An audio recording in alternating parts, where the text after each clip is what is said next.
Okay, in chapter 12, we're going to take a look at stress, health, and coping. So first of all, let's start with some definitions. So what is stress? So stress, a good formal definition is the negative emotional states that occur in response to events that are perceived as taxing or exceeding a person's resources or ability to cope. So you can see that I actually I underlined some important terms right there, perceive and exceed. So stress usually results as a result of a person's perceptions that certain situations exceed a person's resources or abilities to cope with the situation. So that's something important to stop and think about. And another term here, cognitive appraisal model of stress, that just emphasizes the role of an individual's evaluation, the appraisal of events and situations. And so that's basically kind of the same thing that we just talked about, so just how one, appraises a situation, evaluates it. And that determines often how stress might result as a result of those processes. So stress and health psychology, a couple things to think about. They mention, that events in and of themselves are not stressful, but it's our response to those events that might elicit stress response within an individual.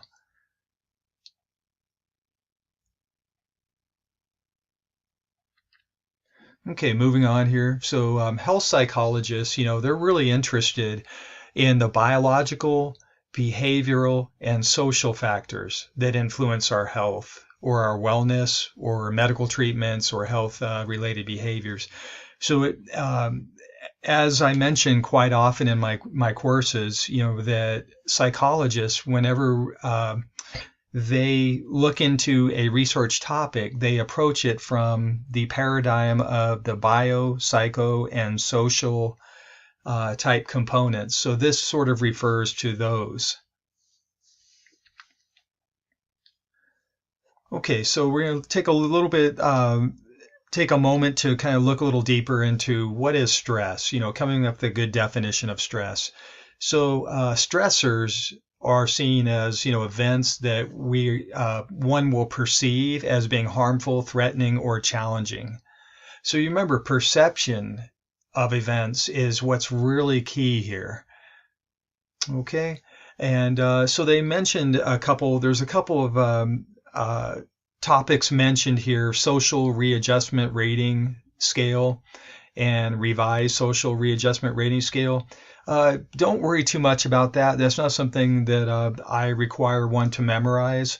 It's just what it basically is in a nutshell is just, it's a list of life events that have been assigned to a rating of life change units of relative impact. So all that means is it's a list of events that can occur in life that might elicit stress in an individual. So there's there can be some problems with having a list like that, and so first of all, they mentioned there's a weak link between a list like that, the SRRS, and physical and psychological problems. So what's important to realize is lists like that, they might refer to correlations between events and possible stress that might elicit, but that does not mean that refer to actual causation. So that is the important thing in any kind of list like that to keep in mind. And at the bottom here of the slide, they mention, that, most researchers agree, that undesirable of life events, they may can be, cause a little bit of stress, but changes in life are not necessarily in and of themselves stressful. It's one how one perceives the events and how one actually deals with the events that might result in stress response. So sources of stress, so we're going to take a look at traumatic events. And so what is a traumatic event? That's a situation or event, that's very negative. It's severe and usually beyond normal expectations for everyday life or events. So those are just considered to be extreme examples of events that can happen in life. And those kinds of events, the extremity of those type of events, they can actually, for people who experience those, and especially on a repeated basis, they actually may be prone to develop what's called post-traumatic stress disorder, or PTSD.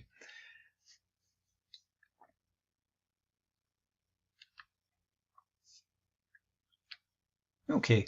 So here's something to think about.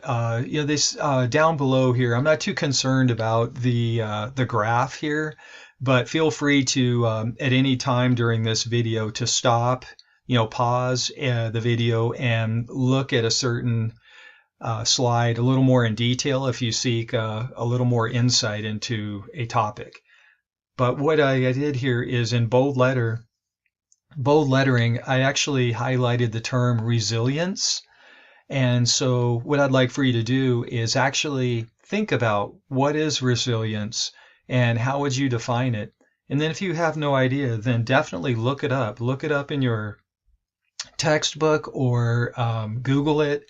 But try to gain a little more insight into resilience and what it is and how one can actually develop a stronger capacity for resilience in life, dealing with life's issues. Okay, so we're going to take a look here, at another type of thing that might elicit a little bit of stress, and that's just daily hassles, just things we, hassle with on a daily basis. So they call those everyday minor events, that kind of annoy and might, upset, but they're not necessarily, like the response isn't cumulative. It's just not like, having daily minor events will lead to the development of something like post-traumatic stress disorder or something like that. And they mention a couple things, women are more likely to report daily stressors that are associated with friends and family. And but men more likely deal with stressors that are work or school related. Okay, so here is there are a few examples of daily hassles. So feel free to pause the video and look at each of these and see if you can answer the questions down at the bottom of each column. Now another work stressor, stress-related issue is burnout. And definitely, that occurs with people's jobs. And so what is burnout? What are the characteristics? And that is basically exhaustion and kind of a depletion of emotional and physical resources. So feeling kind of cynical, demonstrating negative or overly detached attitudes. So what causes burnout? Well, definitely overload, that the demands exceed one's resources. And not having a sense of control over what the issues or the scenario or one's personal issues in life. And they say one solution to that is having a strong sense of community, having a strong social network.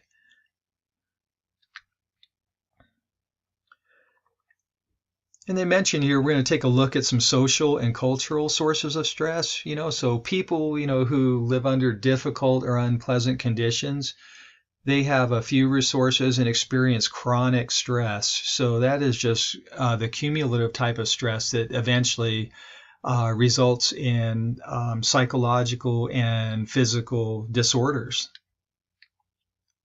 And they say, definitely that those who are associated with lower socioeconomic status, they actually exhibit poorer physical health. And racism and discrimination also do have similar effects on individuals.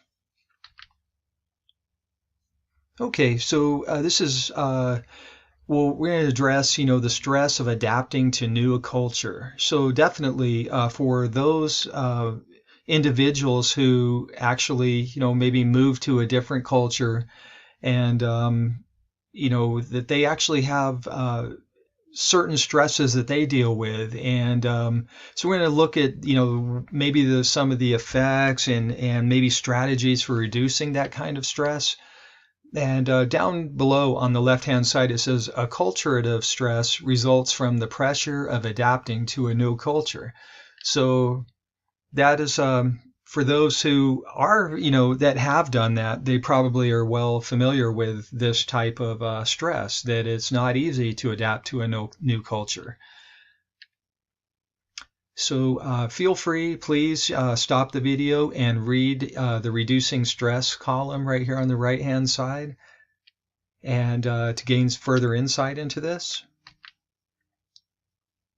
So 2 questions that, most people are faced with when entering a new culture. Number 1, should I actively seek positive relations with the, they call it the dominant society.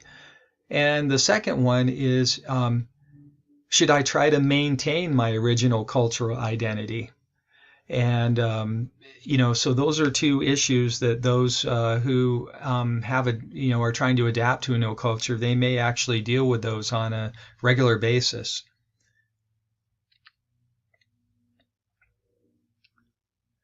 And, please stop the video here and read this and become familiar with those 4 terms: integration, assimilation, separation, and marginalization. And try to understand the definitions of those and get some insight into those. Okay, so the physical effects of stress. We'll take a look at that, and we're going to talk about the mind-body connection. So stress, it can indirectly affect a person's health by causing behaviors that jeopardize their physical well-being, such as not eating or sleeping properly. So that is indirect type of effect. But on the other hand, stress can directly affect physical health by altering bodily functions, which leads to symptoms of illness or disease. So that is direct type of effect. Okay. Now, an important thing to understand is from the biological type paradigm here is understanding what might happen within one's body. And first of all, the fight or flight response, that is a rapidly occurring chain of internal physical reactions that prepare people either to fight or take flight, from an immediate threat. Okay, so that's when one feels threatened and one is actually experiences neurochemical responses in their body and brain that cause them to, out of survival type concerns, either prepare to physically fight or to run, take flight. Now, there's an endocrine response here that they mention, and an important thing to, know from this slide right here is that when we perceive a threat, our amygdala, if you remember from our studies in neuroscience, that the amygdala is actually a region, a structure within the brain that is associated with emotional type reaction, especially dealing with anger or fear. And so that triggers, and that actually activates our sympathetic nervous system, which is responsible for our fight or flight response.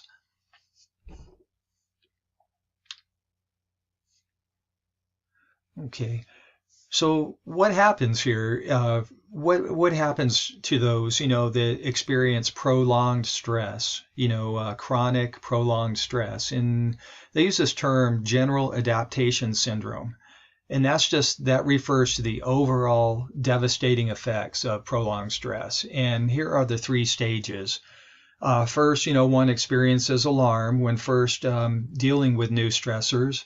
Intense arousal. Remember, that's kind of the neurochemical type responses that occur in the body and brain.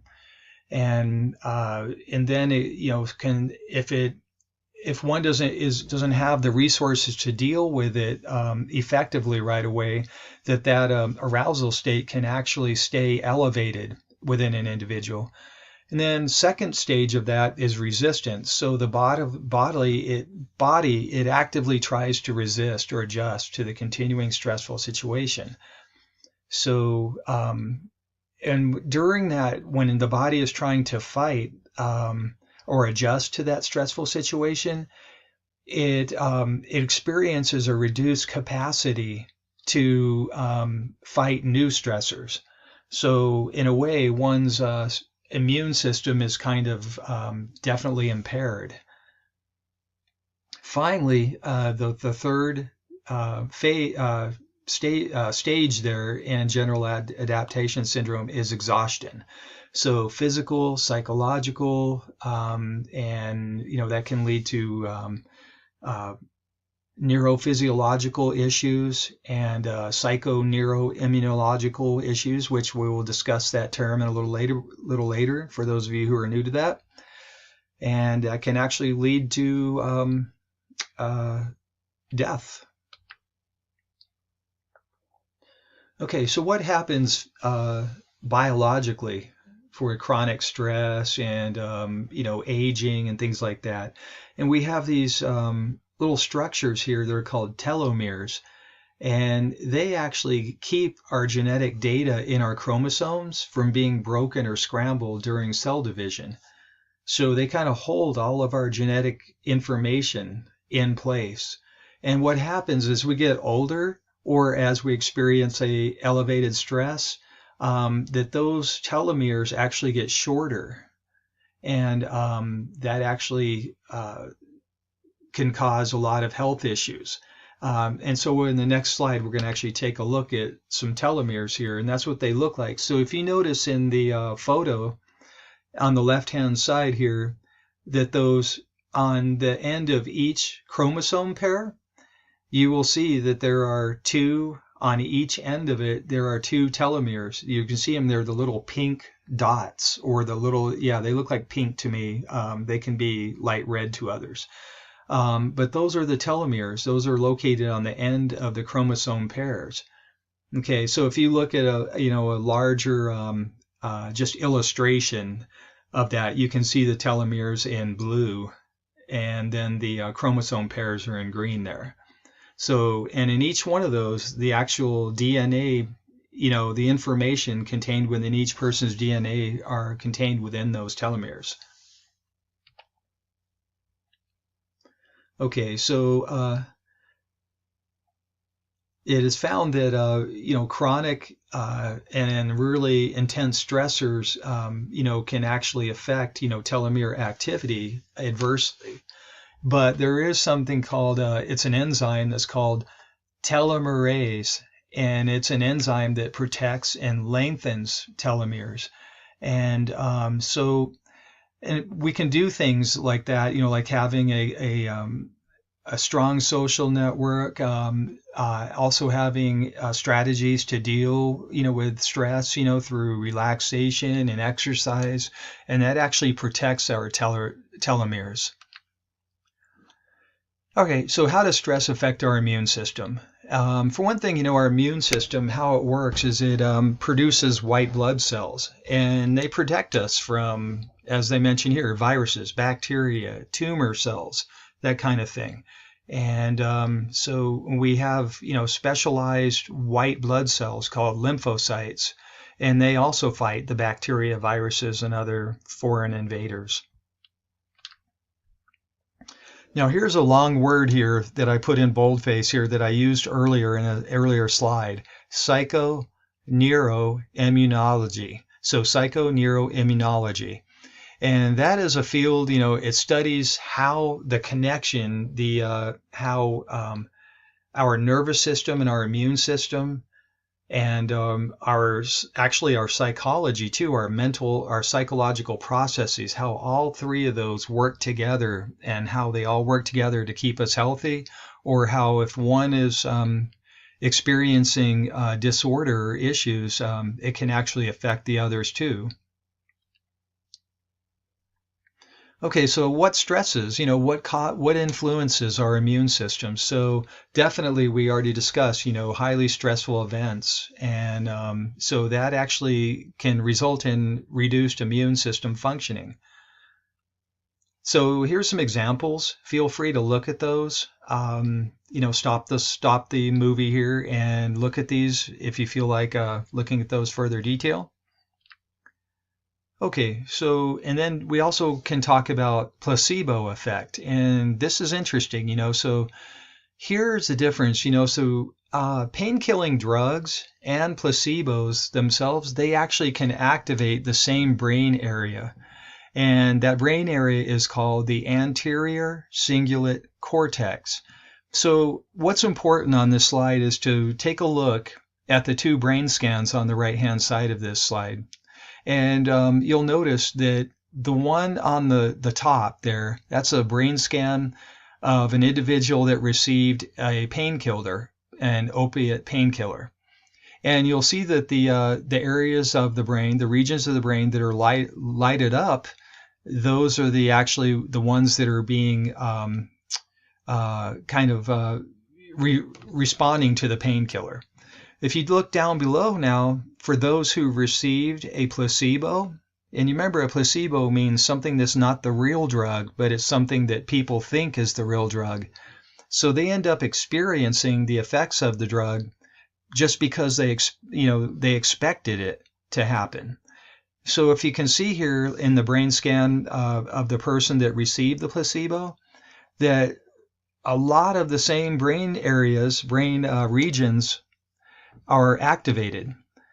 And so that right there is a good example of how our thinking actually affects our health. Okay, so moving on here. So some things, as I mentioned in the previous slide, our thinking and how we frame our experiences and everything, those actually influence greatly how we respond to stress. And some of the things that really help us to really manage stress well is a sense of personal control. So a feeling of control, that reduces psychological distress or physical arousal. Moving on. And how we talk to ourselves, how we, our inner language, how our self-talk. So there's a couple of different, they call those explanatory styles. And the first explanatory style is optimistic. So, we're used to just saying, hey, think optimistically, talk optimistically. And so that uses specific explanations for negative events, external, unstable. So that just means saying, look, it's this event that's causing me this distress or whatever, and it's this specifically. It's not because of myself. It's because of things that are occurring outside of myself. And then that actually has found and having an optimistic outlook on that, that actually predicts better health outcome, and it actually facilitates stronger immune system response. Now, on the other hand, pessimistic explanatory style, that uses internal, stable, and global explanations for negative events. So internal, that means placing a lot of blame upon oneself. And global explanations, that is like blaming basically everything. Just saying, oh, it's just the whole world is just messed up, and so it's pessimistic explanatory style like that actually can result in worse health outcomes. Okay, so definitely we're going to take a look here at the psychological factors that influence the response to stress. So definitely having chronic negative emotions, those definitely affect one's health adversely. But definitely positive emotions, and those are associated with increased resistance to infection, decreased illness, increased longevity, and less pain. So that definitely refers to, that's the psychological part, and then talking about less pain, that's the neurological part, and then resistance to infection, that's the immune system, and that's the term neuroimmunology. Okay, so what about basically kind of like one can say personality traits? How can those affect one's health as well? Well, they say type A behavior, type A personality, they tend to be a little more aggressive or hostile in the way they deal with things. General sense of hostility, display anger, irritation. Well, that's actually associated with an increased heart rate disease, heart disease rate.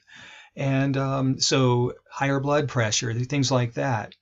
Whereas type B behavior, people who are a little more relaxed, easygoing, laid back, they generally experience a little less, of those issues I mentioned earlier for those in type A.